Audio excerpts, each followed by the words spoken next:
When it comes to their kids, there's no shortage of overbearing parents, but some take things way too far. Today, I want you to meet two ruthless Pom Pom moms who would do just about anything to get their daughters in the limelight. From kidnapping to attempted murder, these mothers will stop at nothing to ensure their daughters are the stars of the show. Well, let's get into this.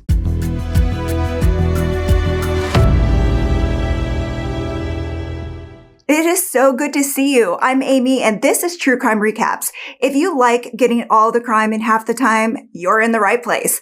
Every week, Chris and I are here recapping developing cases and shedding new light on old mysteries. We'd love to have you join us as we explore some crazy twists and turns in this dangerous world. If you're tuning in on YouTube, take a second to hit subscribe and hit the bell so you don't miss a thing. Now, the first mom you need to meet is Wanda Holloway, or as you might know her, the Texas cheerleader mom. Over the years, she's become something of an urban legend, but for Verna Heath and her daughter Amber, she is all too real. The police came for Wanda on a Thursday afternoon on the last day of January in 1991.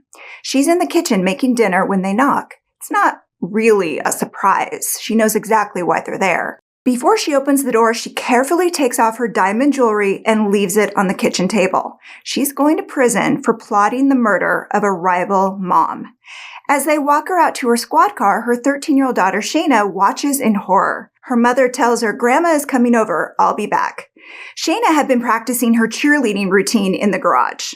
Wanda and her third husband, C.D. Holloway, had converted it to a dance studio especially for her. It was one of the perks of marrying a man with money.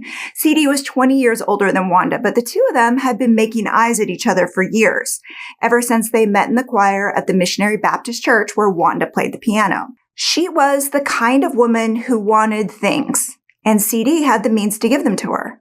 The nice car, the nice house, and the nice neighborhood in Channelview, Texas, just outside of Houston.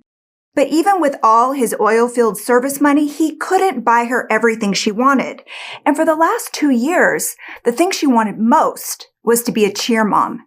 And Lord knows she tried to make it happen. But every time she thought she'd made it, her nemesis, Verna Heath, was standing in the way. So let me tell you about Verna. Verna and Wanda had known each other for years. So had Amber and Shayna. The two families lived only a block away from each other in the same subdivision, and that wasn't the only thing they had in common.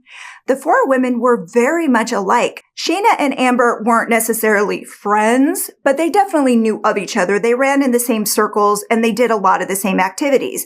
But if you had to choose just one mother-daughter team that seemed to be winning at life just a little more, you'd probably point to Amber and Verna. Amber was no stranger to competition. She'd been winning beauty pageants since she was 3. Shayna did a stint as a model at the mall. Amber had been taking baton twirling lessons since she could walk. Her grandmother was Channelview's most popular instructor. Shayna got private cheerleading lessons starting at age 5. Amber was 8th grade class president. Shayna was vice president.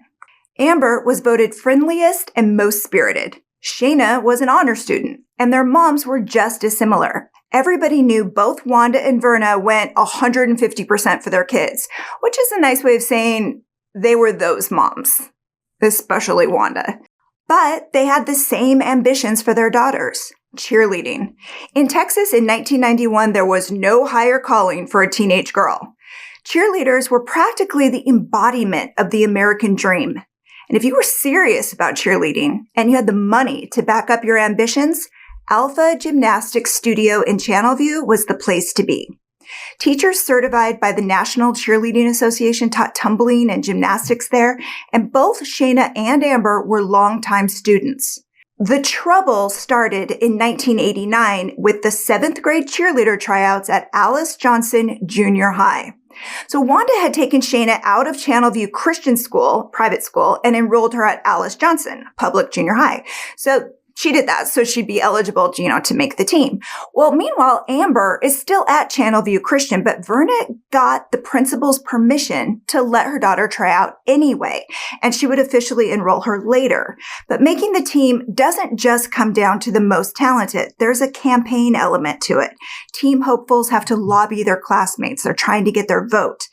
So Wanda seems hadn't really planned on that, but Verna had. She printed up flyers for Amber. They handed them out with peppermint candies. Wanda was not pleased. She complained to the school board and talked about getting a lawyer. She even told other parents to tell their kids not to vote for Amber since she didn't even officially go to school at Alice Johnson, but it was no use. Amber won the open position. Oh, I want to say Wanda didn't take it well, but that is like the understatement of the year. Everyone agreed if Amber hadn't been allowed to try out, Shayna probably would have made the team. Well, the Holloway family did have one victory, though. The school board agreed that cheerleading hopefuls had to be enrolled in the Channelview public school system for at least one semester before they could be allowed to try out. But the new rule didn't apply to Amber, so it was kind of like, well, that's great, but doesn't really matter to us now. So the next year, it was on. Wanda was determined that nothing would come between Shayna and those freaking pom-poms. So she starts planning for the big day months earlier. Her main focus was the campaign since that's where things had broken down the first time. Verna's candy and flyers had really clinched it for Amber, and Wanda wanted to top it. So that's when Shayna's father, Tony, has a brainstorm. They'll hand out wooden rulers and number 2 pencils emblazoned with the words, "Vote for Shayna Harper for cheerleader." It was an idea that would come to be known as the ruler incident. And it all fell apart on the first day. According to the school board, rulers and pencils didn't comply with the election rules, but Wanda handed them out anyway, even after they told her to stop. Well, a few days later, an emergency meeting was called. The verdict? Shayna was disqualified. Her next chance to make the team wouldn't be until March of 1991, a full year later. So Wanda stewed over that for months until she came to a conclusion. For Shayna to win, Amber needed to disappear. When the school year started in the fall of 1990, she put her plan in motion. Phase 1 involved her former brother-in-law, Terry Harper, brother of Tony, Amber's father. So he's a down-on-his-luck, heavy-drinking, part-time construction worker with a history of run-ins with the law. But I'm talking about for things like drinking and driving, public intoxication, nothing, violent, nothing that would say, I am the kind of person you should come to if you would like a hit taken out on a teenage girl. Nothing that really said that. But Wanda figured maybe he knew someone who could take care of the Amber problem for her. But when she asked him about it, he said, of course, I don't know anyone who's going to take out a 13-year-old. I mean, that's it. That's done. And you would think that that would be done, that Wanda would move on. Plan B or C or D or down the alphabet, anywhere away from murder for hire. But she doesn't. See, like everything else in life, this is an obsession that was rooted in this deep-seated childhood dream that she had held onto for years, and she's not about to let it go now. So as a kid, growing up in Channelview, she wanted to be on her drill team, but her father crushed that dream early on. The uniforms were too skimpy, he said. It was all just too much. The uniforms, the equipment, the travel, it all took time and money, 2 things her family was short on. But now that she's all grown up, she's not about to take no for an answer. So on Christmas Eve, she appealed to Terry's sense of family. If he loved his niece, he would help her win. And to help her win, he needed to, find somebody to murder 2 people.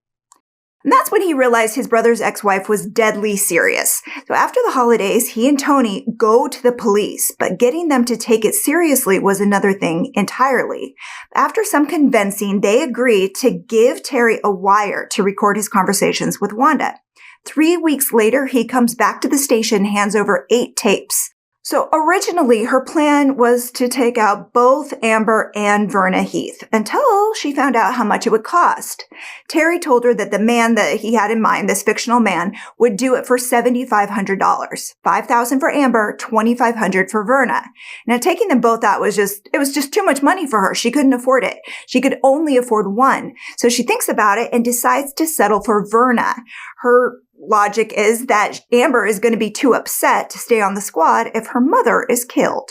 She gives Terry her diamond earrings as payment to pass on to this hitman. And on the way to give him these earrings, she drops Shayna off at a church function. It's unbelievable. So the next day, she's arrested. The town is in shock. Verna and Amber are horrified, of course. This woman was out there, plotting their death. And Shayna, Wanda's daughter, she's utterly destroyed. She begs to be allowed to change schools, but Wanda refuses to let her. Her father, Tony, suggests that, she should get counseling to help her deal with this. But Wanda says no to that too. In her mind, she's done nothing wrong. Her brother-in-law had simply misinterpreted a joke. He may even have been setting her up, framing her literally to get back at her for some friction between the two of them when she'd been married to Tony. Either way, she wasn't going to let her daughter act like something was wrong. So every day, Shayna has to sit in the same classrooms with the girl her own mother was accused of trying to have killed. And when tryouts roll around in March, she stays far away from the school gym. Amber made the team again, though. In August, Wanda goes on trial. After deliberating for about 6 hours, the jury votes to convict. She's sentenced to 14 years in prison, but the trial is overturned after it's discovered that a juror was on probation for a drug-related felony. He lied about it, or there was some kind of confusion, something, but he should never have been on the jury, and all of a sudden, it's a mistrial. So while she's waiting for her second trial to start, she's in prison. She was there for about 6 months on work detail. She's clearing weeds from the side of the highway. Now, you have to, picture this woman, this dressed to the nines, full Texas hair, all the makeup, everything. She's impeccable.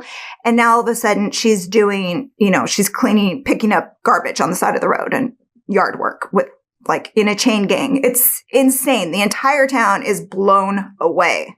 But before she can go back in front of another jury, she pleads no contest to the charges, and her sentence is commuted to 9.5 years of probation, 6 months time served, and 1,000 hours of community service.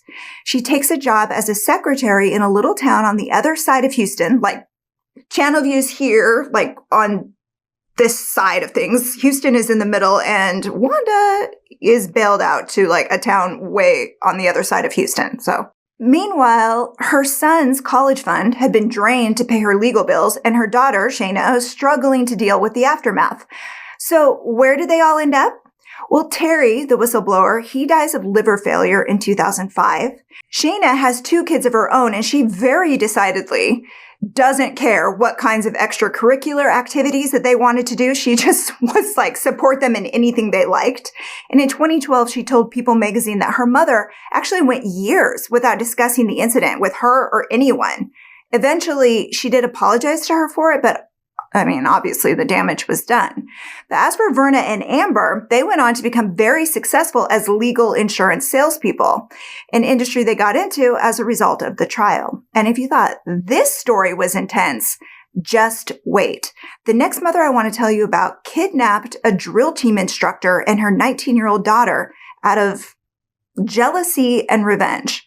Well, I have to give a quick thank you to today's sponsor, but don't go anywhere. You are not going to believe this next story.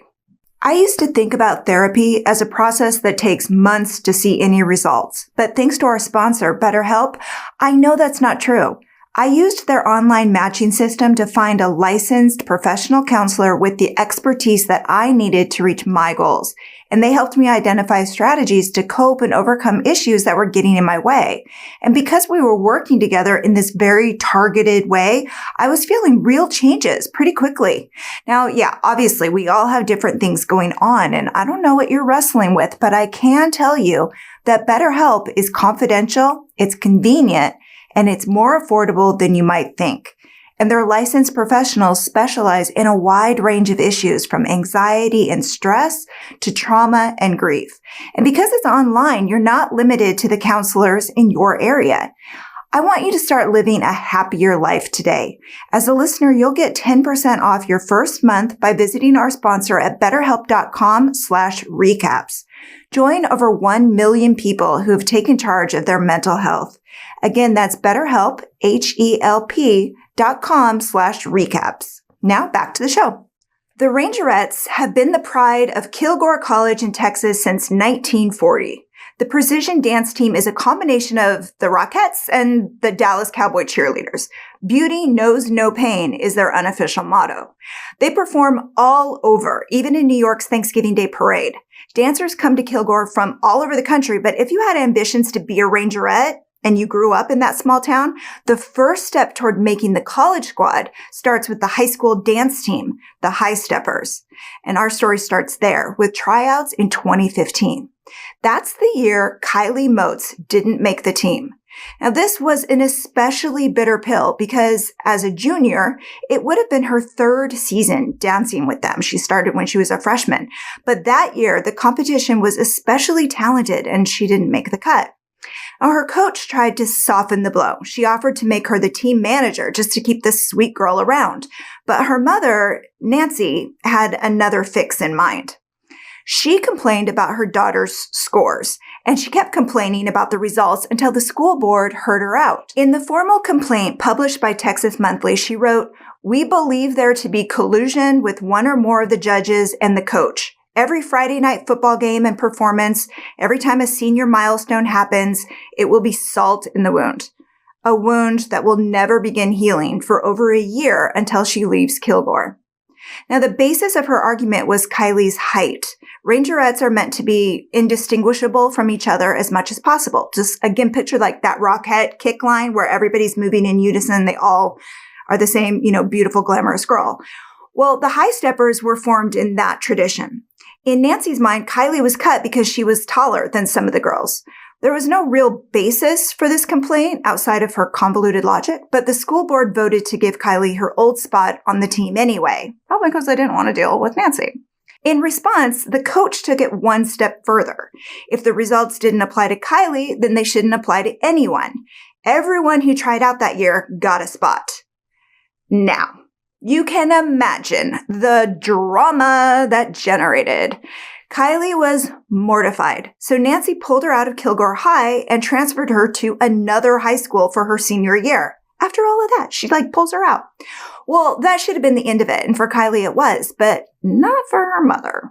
So picture that stereotypical stage mom. They're living vicariously through their kids. They take everything personally as if it's happening to them. And even if it was happening to them, they're taking it way too far. It's nuts. Well, Nancy takes that stereotype to the extreme. On December 29th, 2016, she snaps. Earlier that day, she happened to run into her daughter's ex-boyfriend, Patrick. And by run into, I mean she passes him in her car and decides to follow him. So what happens next is based on the research and reporting of Katie Vine from Texas Monthly. So get this. Kylie's ex was supposedly dating this girl named Brianna. Well, for reasons unbeknownst to anyone but Nancy and her therapist, she decides to pore over this girl's Facebook page, and she discovered that she's Facebook friends with a girl named Alexa Blair. Alexa had been on the High Steppers drill team with Kylie in high school, but she'd gone on to join the legendary Rangerettes at Kilgore College. So her mother was Dana Blair, the director of the Rangerettes, and Dana and to some degree Alexa were on Nancy's list, if you know what I mean. Now stick with me here. Apparently Dana had given Patrick's mother some piping hot gossip about Nancy. So rumor has it that she once told people Kylie was pregnant so her boyfriend at the time wouldn't break up with her. It's so bizarre that I feel like I have to clarify. I'm talking about Kylie's boyfriend at the time, and this is Nancy spreading a rumor that her own daughter was pregnant. There's no words. So anyhow, this guy breaks off with Kylie anyway, then finds himself dealing with Nancy. The whole thing is bizarrely dramatic. And keep in mind that this is not Patrick, the guy she's following. This is a whole other boyfriend before Patrick.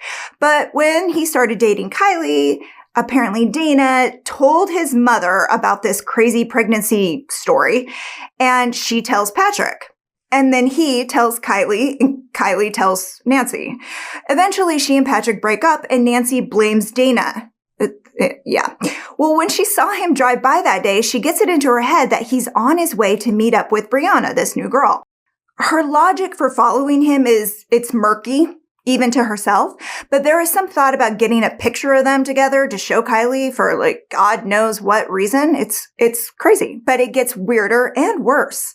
For some reason, Nancy has a brown wig, duct tape, and a gun in the car with her. Well, I mean, it is Texas, so that explains the gun, but a wig and duct tape?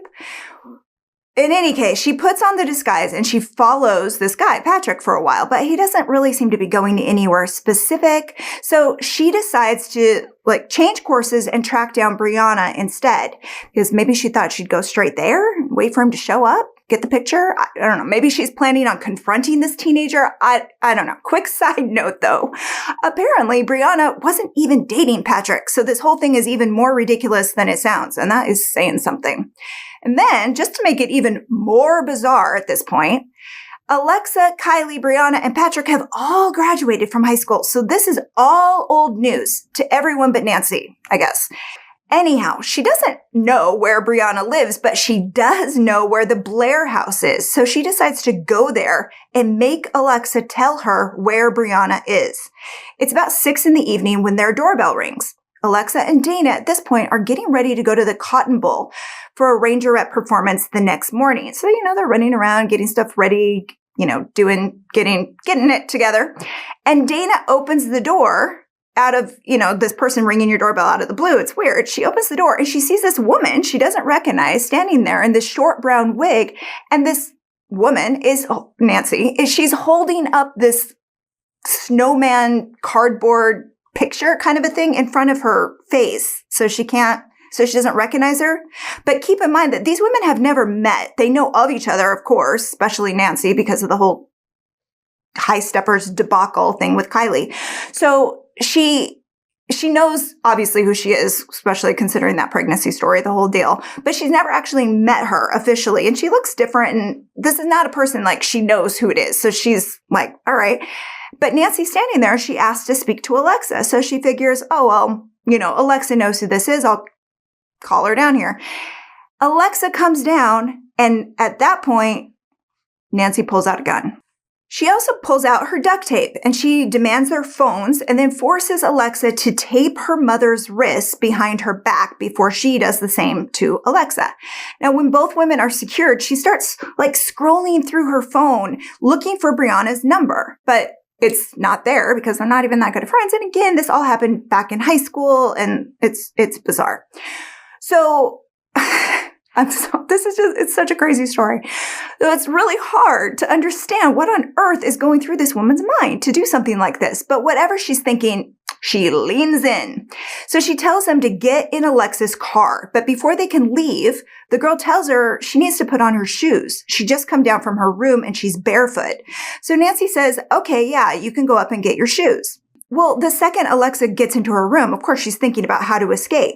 She doesn't have her phone to call 911. Nancy still has it. And she doesn't want to go out the window and leave her mother at the mercy of this crazy lady.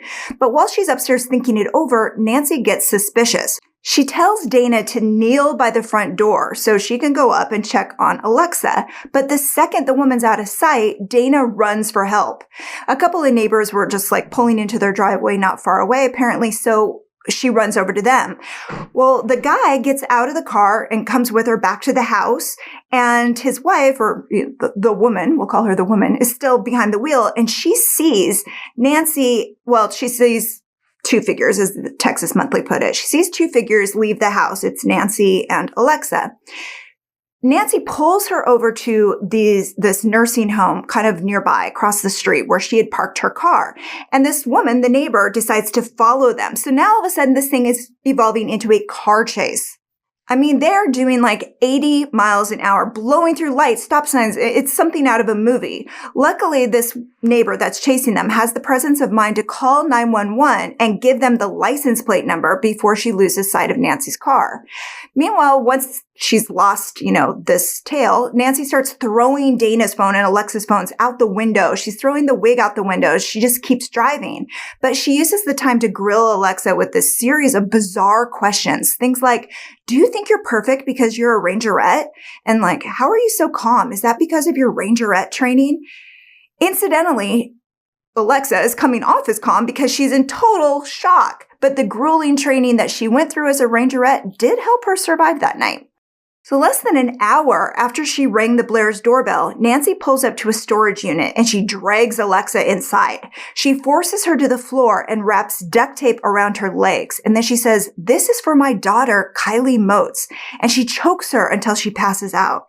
When she comes to, Nancy is still there. And she sees that Alexa is still alive and says, "Oh, are you still breathing?"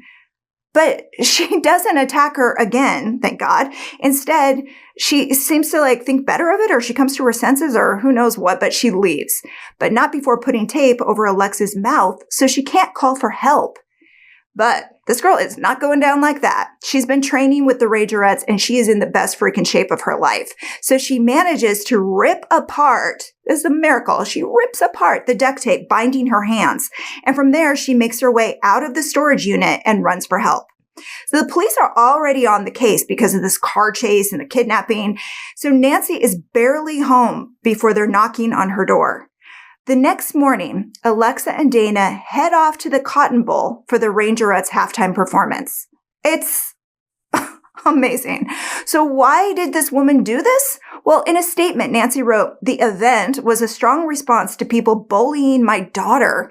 It started when my daughter was cut off from the Kilgore drill team in 2015 after having been a member for 3 preceding years, and the judges were all previous Rangerettes." In April 2019, she got 5 years behind bars for 2 counts of aggravated kidnapping, and she was paroled in the fall of 2021. So how did these parents become such ruthless competitors when all that really matters is raising kids who are happy and healthy? It is mind-blowing. Do you know any parents like this? We need to talk about it in the comments. Throw it in there. But for now, I want to thank you again for spending your time with me. Chris and I are here with new recaps every week, so until next time, take care.